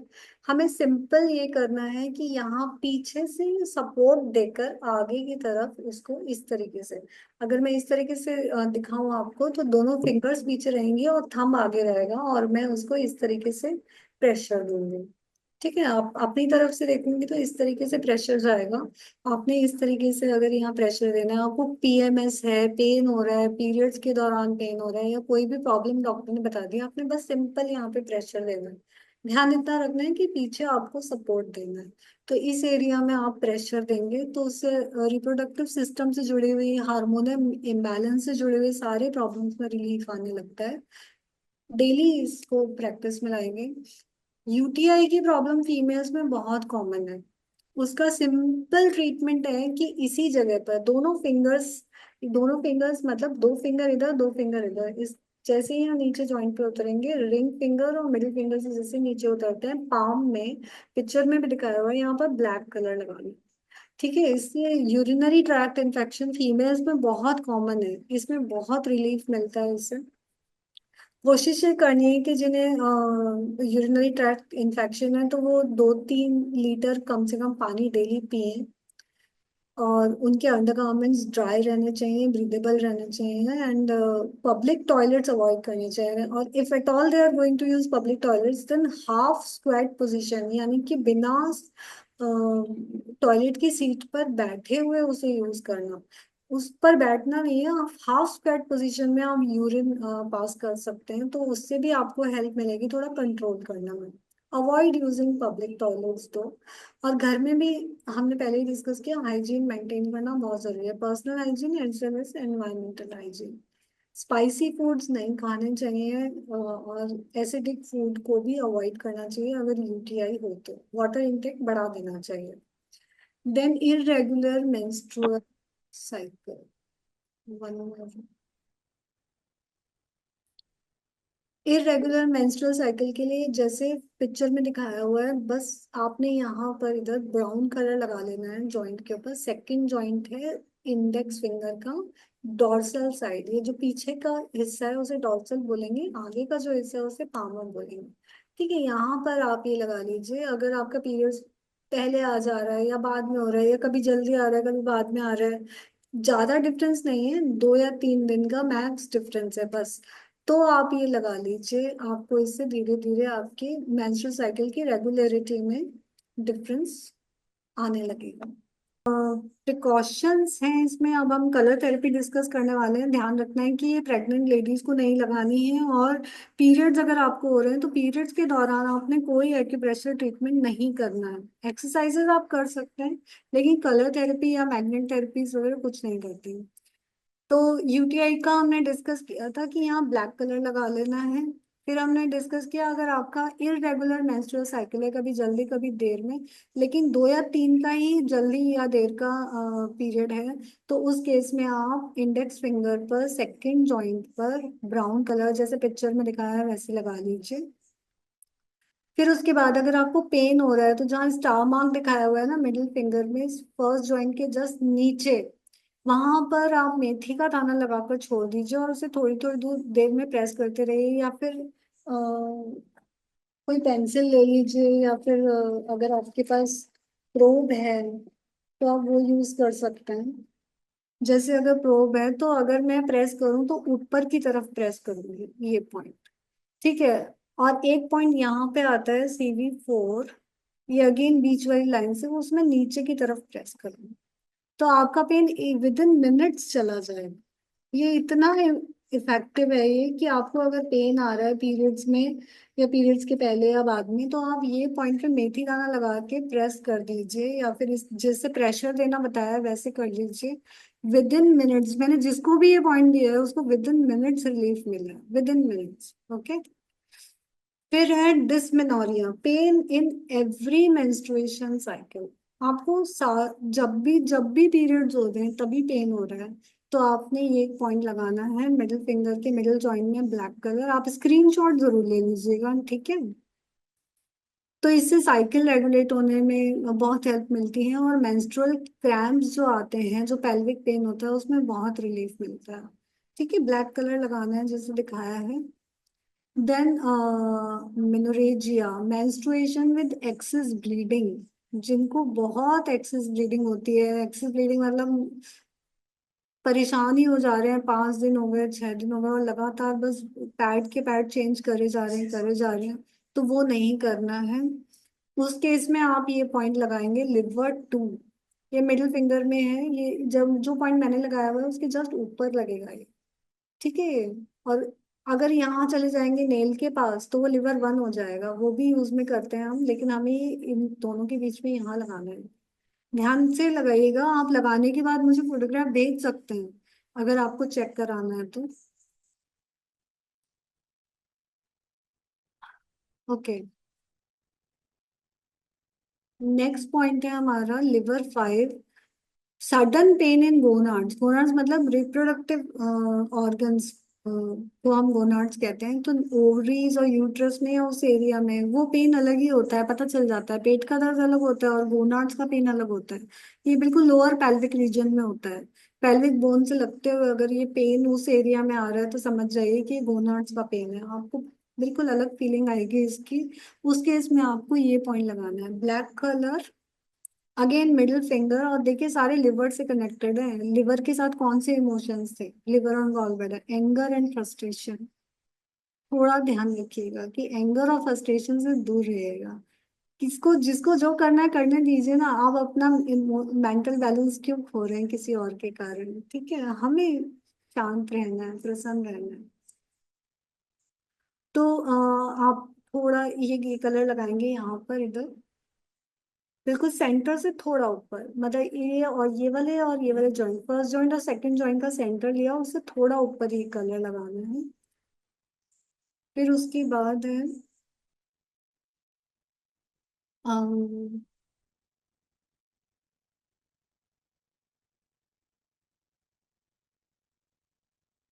Vaginal etching. कई लोगों को बहुत प्रॉब्लम होती है पीरियड्स के पहले या पीरियड्स के खत्म होने के पहले या पीरियड्स के दौरान, वेजाइनल इचिंग बहुत ज्यादा होती है। उस केस में भी आप यही लिवर 5 ही लगाना है, ब्लैक कलर यहाँ पर लगा दीजिए, और बहुत रिलीफ मिल जाएगा आपको। फिर नेक्स्ट पॉइंट है हमारा वेजाइनल बर्निंग। एक इचिंग होती है और बर्निंग होती है, दोनों साथ साथ हो रहे हैं, तो ये पॉइंट भी लगा लीजिए और वो वाला भी लगा लीजिए, दोनों साथ में लगाने हैं इन दैट केस। तो ये यहाँ पे लगेगा, इंडेक्स फिंगर सेकंड जॉइंट एकदम कॉर्नर में टुवर्ड्स थंब। ओके। तो इससे जो बर्निंग सेंसेशन वेजाइना में फील होता है वो नहीं होगा, पीरियड्स के आगे पीछे अगर हो रहा है वो तो। नेक्स्ट है हमारा वाइट डिस्चार्ज। ये बहुत वीकनेस ले आता है, लोअर बैक पेन ले आता है, बहुत सारी प्रॉब्लम्स इससे जुड़ी हुई हैं, तो इसका बहुत ही आसान इलाज है। देखिए ये 3 पॉइंट हमने जो स्क्रीन पे दिखाए हुए हैं, तीनों मिडिल फिंगर में आसपास ही है। आप या तो ये तीनों लगा लीजिए या फिर इन तीनों में से कोई एक पॉइंट लगा लीजिए, उससे भी आपको रिलीफ मिल जाएगा। तीनों भी लगा सकते हैं, कोई इश्यू नहीं है, ठीक है। वाइट डिस्चार्ज से आपको within days to week, अगर सालों तक भी कईयों को बना हुआ है तो भी बहुत जल्दी रिलीफ देते हैं ये पॉइंट, बहुत जल्दी। ठीक है। फिर एक फाइब्रॉइड इन यूट्रस बहुत कॉमन हो गया, या fibroma in breast, acute type, यानी कि आपको जल्दी ही पता चल गया। जैसे ही प्रॉब्लम हुई विद इन अ मंथ और 2 आपने डिस्कम्फर्ट फील किया और आप डॉक्टर के पास गए, अल्ट्रासाउंड किया है, एक्सरे किया है। ये मीटिंग भी एंड हो जाएगी 10 मिनट में। I try to finish it within 10 minutes only. Okay. हम क्वेश्चन एंड आंसर के लिए अलग से जुड़ना चाहते हैं तो अलग से जुड़ लेंगे, but we will finish it. ठीक है, तो ये आप पॉइंट लगा लीजिए। CV4 जैसे दिखाया है। नेक्स्ट है हमारा LI4। कोई भी पेन हो तो आप ये अंगूठे और इंडेक्स फिंगर के बीच में ये उठा हुआ हिस्सा जो है वहां पर आप दबाएंगे टूवर्ड्स बोन, प्रेशर देके, तो किसी भी तरीके का पेन होगा तो दूर होगा। ये सारे पॉइंट्स प्रेग्नेंट लेडीज के लिए नहीं है, उन्हें ये बिल्कुल भी यूज नहीं करना है। पीरियड्स के दौरान तो आपको भी यूज नहीं करना है। एक्ने का ट्रीटमेंट देख लीजिए आप, बहुत सिंपल है, स्क्रीनशॉट ले लीजिए। ब्लैक कलर बस मिडिल फिंगर में जैसे दिखाया लगाना है।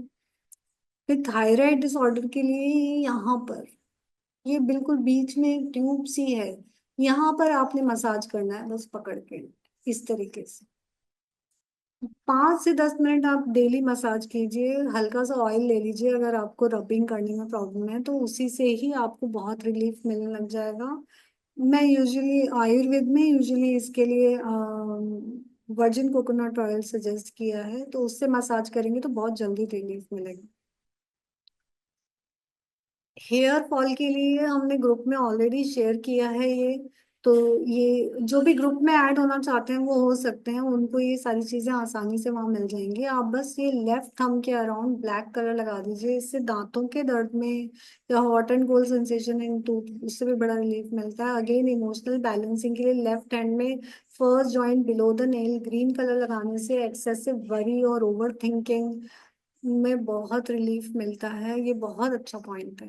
Then healing the small cuts, अक्सर हम लोगों को किचन में काम करते करते लग जाते हैं, जहां भी कट लगा है बस उसके अराउंड एक ब्लैक स्केच कलर से सर्कल कर दीजिए, आपको बहुत जल्दी रिलीफ मिल जाएगा, कोई इन्फेक्शन नहीं होगा। जो भी ट्रीटमेंट आप करने वाले हैं उनके साथ ये जरूर ऐड करना है।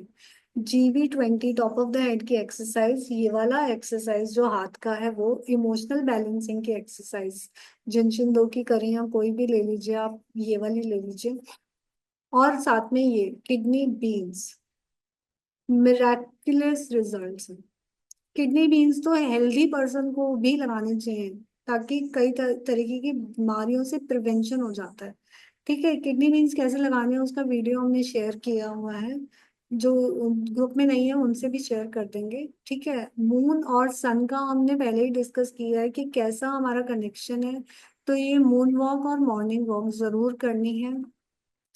प्रिकॉशंस में ध्यान रखना है, मेंस्ट्रुअल साइकिल में नहीं लगाना है। प्रेग्नेंट लेडीज के लिए इनमें से कोई भी ट्रीटमेंट नहीं है। अगर वो कंसीव करना चाह रही हैं तो उसके पहले कर सकते हैं, लेकिन अगर उन्होंने कंसेप्शन के लिए ट्राई किया तो इमीडिएटली बंद करना है। ठीक है, बच्चों को भी ये बिना थेरेपिस्ट की सलाह के नहीं लगानी है।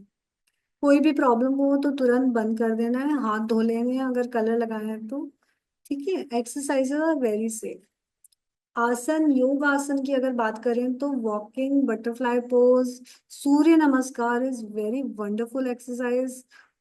अनुलोम Vilom Pranayam, head to toe का कोई भी प्रॉब्लम हो सब में बहुत हेल्प करता है, तो ये आप इंक्लूड कर सकते हैं, डेफिनेटली बहुत बेनिफिशियल है। अब ध्यान रखिएगा इस चीज का कि कोई भी प्रॉब्लम अगर आपको होती है तो उसका सॉल्यूशन है, क्योंकि अगर प्रॉब्लम है तो सॉल्यूशन जरूर है। आपने ये उसको बस टालना नहीं है, थोड़ी सेल्फ अवेयरनेस लेकर आइए, थोड़ी सी सेल्फ अवेयरनेस बस, उसके साथ ही आप देखेंगे कि आपको बहुत बेनिफिट मिलने लगेंगे। जैसे लेबल देखकर चीजें लीजिए, अच्छी चीजें लीजिए, बाजार की चीजें मत लीजिए, चीनी वाली चीजें अवॉइड कीजिए, बाजार का खाना अवॉइड कीजिए। वंस इन अ वाइल भी मैं कहूंगी कि क्यों ही खाना है, 10 सेकंड का टेस्ट होता है, उसके बाद अंदर जाके उसने तो टॉक्सिन से इकट्ठे करने हैं, फिर बॉडी बेचारी लगी रहती है उन टॉक्सिन्स को बाहर निकालने में, तो ये काम नहीं करना है।